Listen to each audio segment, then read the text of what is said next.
Hello, everybody. Welcome to NFL Total Access. I'm Rhett Lewis, and we are now 72 days away from kickoff between the boys and the Bucks. You can trust that math. We did triple check. What you can't trust is apparently just about everything that comes out of the mouth of Tom Brady, which also gets tricky because that came straight from the mouth of Tom Brady. We will explain later, but we do start today in Brady's old haunt of Foxborough, Massachusetts. So here we go. We won't know for some time whether Cam Newton can rebuff the challenge of Mac Jones and retain that starting gig in New England, but there's no question who's ahead in the battle between Cam and his haters. Oh, it's Cam, and it's not even close. As we say hello now to Super Bowl champion Michael Robinson and Hall of Famer LaDainian Tomlinson. Guys, great to be here with you on Total Access today. Let's start with Cam Newton using the critique of his last season by others as fuel.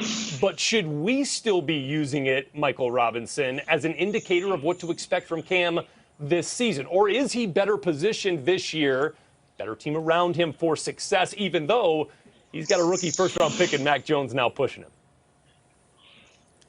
Yeah, guys, Rhett, I actually think Cam is better positioned this year. I mean, you look at the additions of Hunter Henry and Jonnu Smith, both dynamic tight ends. Both of those guys could be number one tight ends on any team in the National Football League. So he's going to have some more weapons around him. You can tell Bill Belichick seemed to look at this offseason, and I know he won't admit it out loud, but his actions admit it, okay? His actions admits that maybe over the last few years, LT, that the scouting department didn't do a good job getting the weapons, the right weapons into that organization. So whether it's Tom Brady, Cam Newton, Mac Jones, whoever the quarterback is, couldn't have the success that they needed. So he went out, he spent a lot of money this offseason when a lot of teams didn't have the money. They went out and spent the money. So to me, that shows an admission that Bill Belichick is spending the money to get this team right. But I say this, Cam Newton, I don't think can be a backup.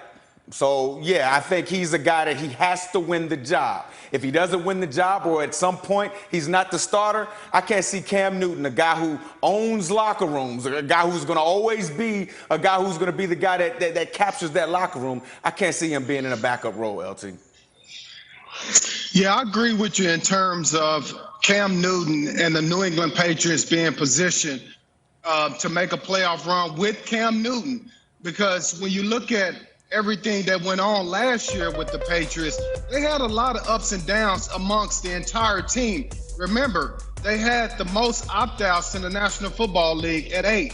Cam Newton had an up and down season, especially in the beginning, where he missed some time due to COVID. When he came back, he struggled a little bit, but he found his way the last 9 games, really learned to take care of the football at that point. So fast forward to this season, what they have a plethora of guys coming back on the defensive side of the ball that's going to help them. And Rob, you alluded to the weapons that they have added. I think that says success for the New England Patriots. I really believe that Cam Newton is going to play his best football this season, especially early on. I just think everything that happened last year, we really can't blame that on Cam Newton, especially because of the COVID situation. I just think he'll be healthy this year with the addition of all these weapons. That should make the Patriots a lot better. And remember, they were 7-9, so they was right on the verge of making the playoffs even last year with everything that went on.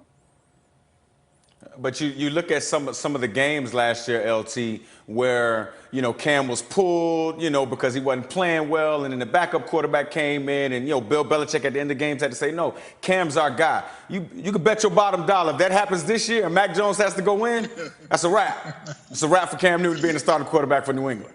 Well, it certainly does feel like, guys, that it'll get really interesting if we feel like Cam and Mac are on the same level in terms of grasp of the offense. And then it's truly about the physical ability and the ability to execute within that offense, because then you got to make a decision, which skill set are you really going to roll with here this year moving forward with this Patriots offense. So it's going to be really interesting come July 27th when the Patriots report to Cam. All right, Ryan Fitzpatrick completing his 9th offseason with a different team. An offseason program with his 9th different team after inking a 1-year deal with Washington. And in those 9 games for the Dolphins last year, Fitz's numbers actually outperformed the combined production from all of Washington's quarterbacks in 2020. And apparently the improvements to that Washington offense already apparent to Fitz's new teammates. You can see just how much of a step that offense has taken already. I mean, I think he's really, really going to help those guys out. I can start to see, how he's, just improved, some of, how they're running certain routes. And he's like, listen, I'm going to throw you open here, which is good, So I'm very pleased, where we are, on the offensive side of the ball and, happy as we're, growing as a football team. All right, guys, let's take a look here. A closer look at the NFC East, a division won by Washington last year with a sub-500 record. In fact, the NFC East here, LT, has not had a team produce a double-digit win season since 2018. So what do you feel like is holding this division back from regaining its glory in the NFC? It's consistent quarterback play. I mean, it's having the top-notch quarterbacks that you need to win in this league. As you all know, both of you guys know it's a quarterback-driven league. And we sit up here and talk about the quarterback every day of the week, 24/7.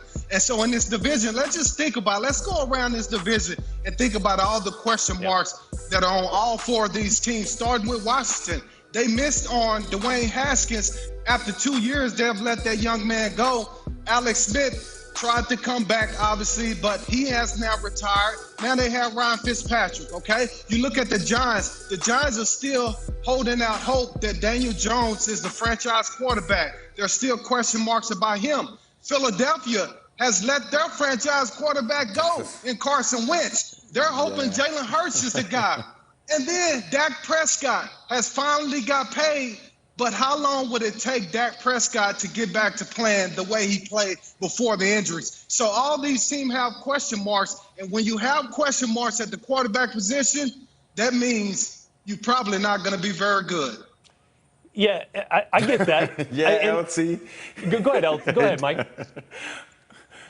No, man, it's all good, Red. But, I mean, you're right, LT. When the quarterback position has a bunch of question marks, you don't know whether you can count on the guy to win you games at the end of games. Yeah, man, the division does has some issues in that regard. But when I look at Washington, I look at Ryan Fitzpatrick, I think they do have a chance because I think that defense is a championship defense. You look in Philly, they may have had more talent at the end of last season than they do now. I hope they're not trying to set up my man Jalen Hurts for failure about it. Dak Prescott coming back, but I think the most pressure is probably on the quarterback up there with the New York Giants and Daniel Jones.